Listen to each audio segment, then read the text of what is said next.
asalaamaaleykum mbokk yi histoire bi ñu leen di bëgg a nettali dafa doxoon ci diggante ñaari way dencante maanaam borom kër ak soxnaam.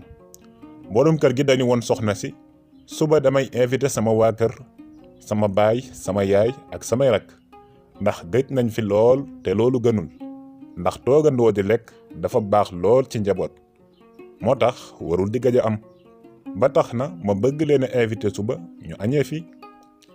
bi mu waxee loolu soxna si ne ko waa baax na kon ba suba tontu ko tontu soofantal mel ni daal li ko borom kër bi wax ñoru ko.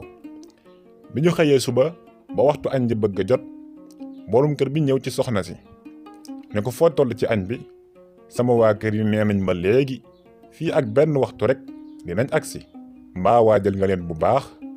soxna si ne ko man de toggaluma leen dara nag.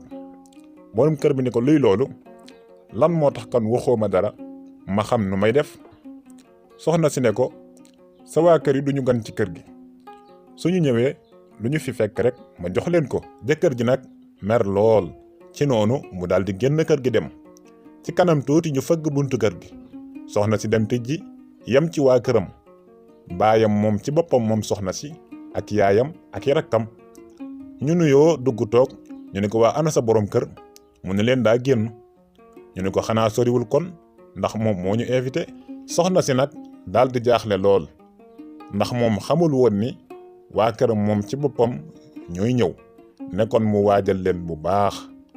ci noonu mu jël ak jol la soom maanaam mu jël téléphone am daal di woo jëkkër ji ne ko waa yow lan moo tax waxoo ma sama waa kër ñoom ngay invité. jëkkër ji ne ko man sa waa kër ak sama waa kër benn lañ ci man ñëpp samay waa kër lañ ndax yow man dama jàppoon ni sax man sama waa kër nga gën a fonk ci sa waa kër yow. soxna si ne ko waa dimbali ma rek nga jaar ci bërëb bu ñuy jaayee ñam nga jënd fa indaale ma jox leen ndax li fi nekk kat ci ñam ci kër gi wax dëgg rus naa leen koo jox. mu ne ko man damaa génn te fi ma jëm dafa sori te xam naa ni balaa muy ñëwaat ci kër gi dina guddi te comme li fi nekk moom nga waajaloon ngir jox ko sama waa kër te sama waa kër ñëwuñu sa waa kër ñoo ñëw kon jox leen li fi nekk rek te sa waa kër duñu gan ci kër gi. nga xam ne ndaw si moom bisu keroog gàcceem gu rëy ga mu am ca kanamuy mbokkam lii son na lool mu dëkk ko ci xolam. kon yow miy sëy góorgóorlul ba lu ni mel du la dal fexeel ba kenn du la gën a fonk sa borom kër ak i mbokkam. kon noo ngi leen di jox dig daje ci beneen vidéo abonné activé cloche bi commenté like vidéo bi te bu leen di fàtte partage yi ci yeneen baalu jokkoo yi.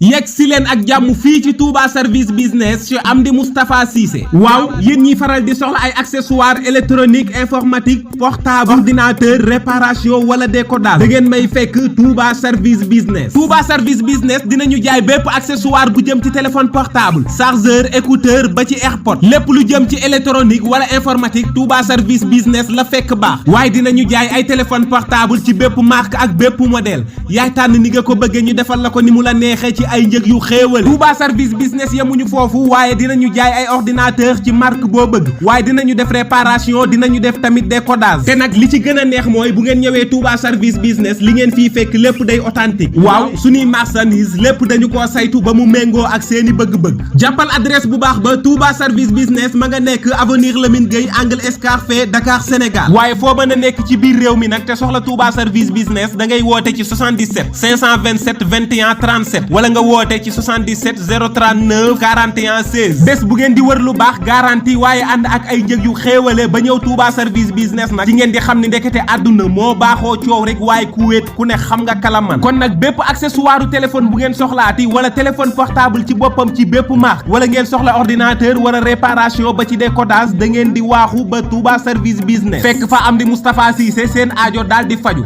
dama ni mën a waaxu daal neex na lool waaye xam fa nga jëm daa gën a dal sama xel jëmukaay bi nag du fenn fu dul Touba service business. man ngeen ñoo fekk Dakar avenue Lamine Gueye angle Escarfé bés bu ngeen bëggee lu baax ba dem Touba service business ba ñëw nag ci ngeen di xam ni tous les façons des chevaux waaye naaru góor daal du musa dawandoo ak mbayaar.